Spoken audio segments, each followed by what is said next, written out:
يا مرحبا بالكبير والصغير والمقمط بالصرير. أنا محمد فرحات في بودكاست كالكولاس. هلا معاليك، هلا يا هلا. ممكن أول سؤال خطر على بالك، شو يعني كالكولاس؟ أو ليش اسم البودكاست كالكولاس؟ هاد يا عزيزي ويا عزيزتي، الكالكولاس هو واحد من المساقات الجامعية المشهورة واللي بتعلمها عدد كبير من الطلاب في الجامعات الفلسطينية، ومعناه في رواية أخرى الرياضيات.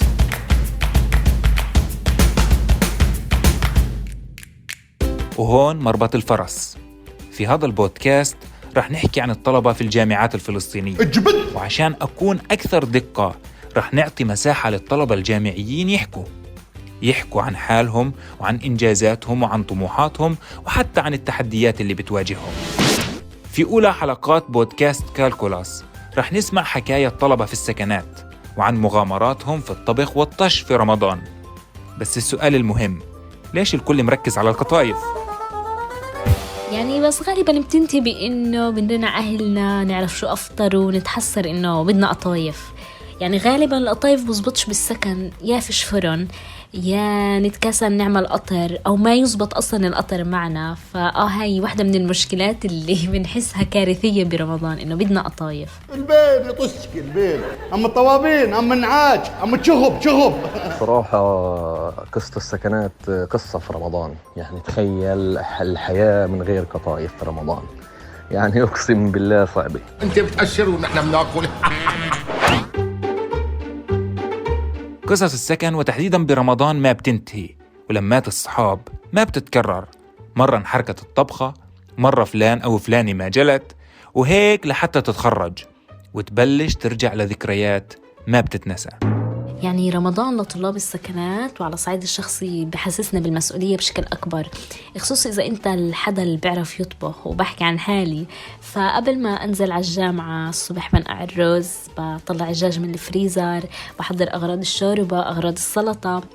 بس دائما هو الإشي الأصعب إني بكتير أيام بيخلص دوام بعد الساعة 4، فهون بحاول ألحق عشان أطبخ قبل الأذان. الإشي الحلو هو المشاركة بيننا كصبايا بالسكن، بنساعد بالتحضير. وأكيد دائما هاي المناقرة اللي بعد الفطور إنه عمين الجلي، بس غالبا بتصير إنه اللي بطبخ ما بيجلي، وهي موجودة بكل السكنات، إنه في القسم اللي بطبخ والقسم اللي متعود وبركن على الجاهز. حلوة؟ عجبيتك؟ هاي للتبولة. كان هيك يعني الواحد دائما بيعاني من موضوع انه يقضي رمضان بالسكن بعيد عن اهله. مرات تكون الطبخة خربانة، تصفن، تكون طابخ عدس، بعدها تطلع مش حاط المكونات صح، وتحكم تفطر على علبة شمينت ولا علبة سنيورة. يعني أقسم بالله حياتنا معاناة. الله لا يوفقك يا سعيد، الله لا يوفقك يا سعيد، ادعوا معي يا سعيد، ادعوا معي يا سعيد، الله لا يوفقك يا سعيد، الله لا يوفقك يا سعيد.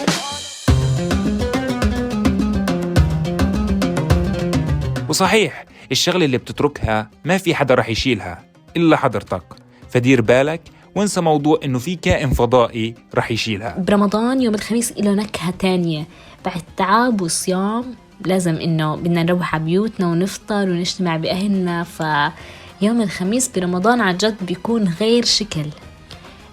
بس أجواء السكن واليوم اللي بنقضيه بالجامعة بيخفف عنا وببسطنا كذكرى يعني لأيامنا الجاي. وحلو كيف إنه إحنا أصلا نكتشف بعض، إنه هاي شو بتحب تاكل، هاي شو ما بتحب.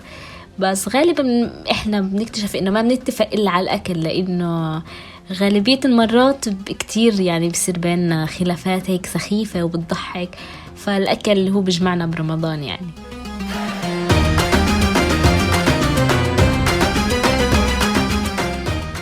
وهون منكون حكينا قصصنا، ونستناكم في حلقة جديدة بموضوع جديد، ودائما على بودكاست كالكولاس. إلى اللقاء.